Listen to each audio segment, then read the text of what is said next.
매일 새벽 5시 반, 마을 어귀 작은 길에 한 노인의 발자국 소리가 들렸습니다. 마을 사람들은 그를 수상한 노인이라 불렀습니다. 말이 없고 눈을 마주치지도 않았습니다. 늘 검은 가방 하나만 들고 다녔습니다. 그 가방 안에는 무엇이 있을까? 아이들은 수군댔습니다. 어른들도 속으로 의문을 품었습니다. 라면 5개, 빵 3개, 우유 1병. 슈퍼에서 늘 같은 것만 사갔습니다. 계산할 때조차 눈길을 피했습니다. 낯선 사람 같고 차가운 사람 같았습니다. 하지만 아이들에게는 작은 사탕을 건네곤 했습니다. 말은 없었지만 손길은 따뜻했습니다. 그 모습이 더 이상하게 보이기도 했습니다. 좋은 사람인지 나쁜 사람인지 누구도 쉽게 판단하지 못했습니다. 그렇게 세월이 흘렀습니다. 새해 동안 그는 한결같았습니다.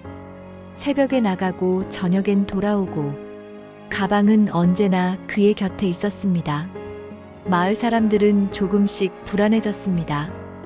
혼자 살고 이웃과도 어울리지 않으니 괜히 경계의 눈빛을 보내곤 했습니다.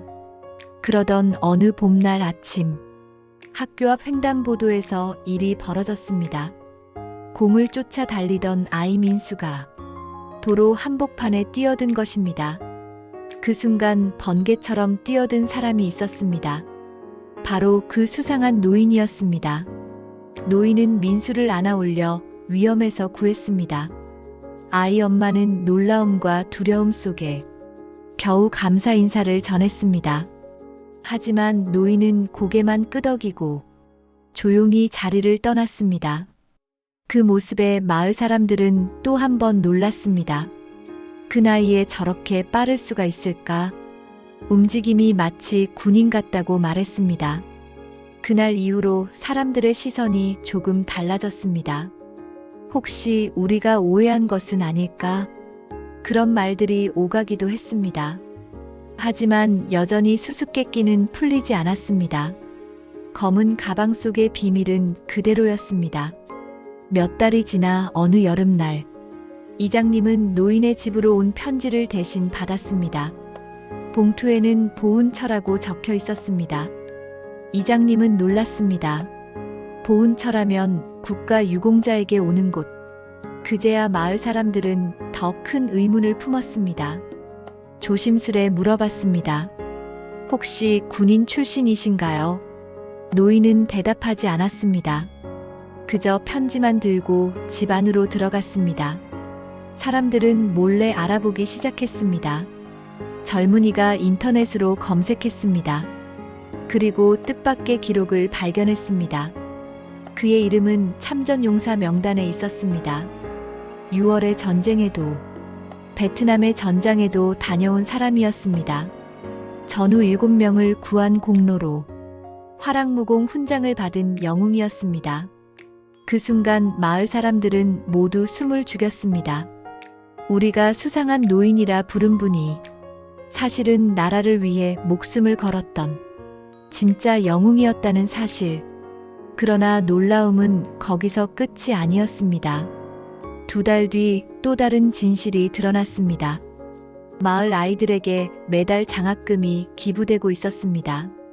무려 3년 동안이나. 그 금액은 결코 작지 않았습니다. 기부자는 끝내 이름을 밝히지 않았습니다.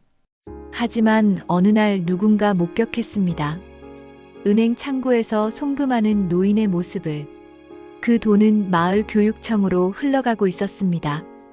바로 우리 아이들을 위한 장학금이었습니다. 민수 역시 그 도움을 받아 공부하고 있었습니다. 사람들은 가슴이 먹먹해졌습니다. 자신의 연금을 줄여가며 아이들을 위해 써온 노인의 마음. 그래서 라면으로 끼니를 때우셨구나. 그래서 가방이 늘 무거웠구나. 사람들은 이제야 알게 되었습니다. 가방 속에는 낡은 군용 헬멧과 훈장이 있었습니다. 그리고 아이들을 위한 돈이 들어 있었습니다. 그것은 노인의 삶과 마음을 담은 상자였습니다. 노인이 새벽마다 향한 곳도 밝혀졌습니다. 전몰 장병 위령탑이었습니다. 새해 동안 하루도 빠짐없이 전우들을 위해 기도하셨던 것입니다. 마을 사람들은 깊은 부끄러움을 느꼈습니다. 그리고 마음을 모아 작은 행사를 준비했습니다. 김정수 할아버지께 감사드립니다. 현수막을 걸고 회관에서 기다렸습니다. 아이들은 직접 그림과 편지를 준비했습니다. 그날 마침내 노인은 사람들과 눈을 마주쳤습니다. 눈가에는 이슬 같은 눈물이 맺혔습니다. 민수가 앞에 나와 말했습니다. 할아버지, 그동안 고마웠어요. 할아버지 덕분에 공부할 수 있었어요. 노인은 떨리는 목소리로 대답했습니다. 고맙다는 말은 내가 해야 할 말이다. 잠시 조용한 침묵이 흘렀습니다. 그리고 노인의 이야기가 이어졌습니다. 전쟁에서 돌아왔을 때 왜 나만 살아남았을까 늘 물었습니다. 그런데 아이들을 보면서 알았습니다. 내가 받은 생명을 다시 나누라는 뜻이었구나. 그 말에 모두의 눈시울이 붉어졌습니다. 그날 이후 그는 더 이상 수상한 노인이 아니었습니다. 마을의 자랑스러운 영웅이자 가장 따뜻한 이웃이 되었습니다.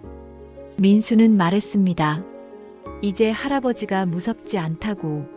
세상에서 가장 멋진 할아버지라고. 진짜 영웅은 조용히 살아갑니다. 칭찬이나 보상을 바라지 않고 그저 자신이 할 수 있는 일을 해냅니다. 오늘도 노인은 장학금을 보내고 있습니다. 오늘도 새벽길을 걸어 위령탑에 서 계십니다. 우리는 잊지 말아야 합니다. 진짜 영웅은 가까이 있다는 사실을. 여러분의 경험을 댓글로 나눠주세요. 구독과 좋아요는 꽃다방에 큰 힘이 됩니다.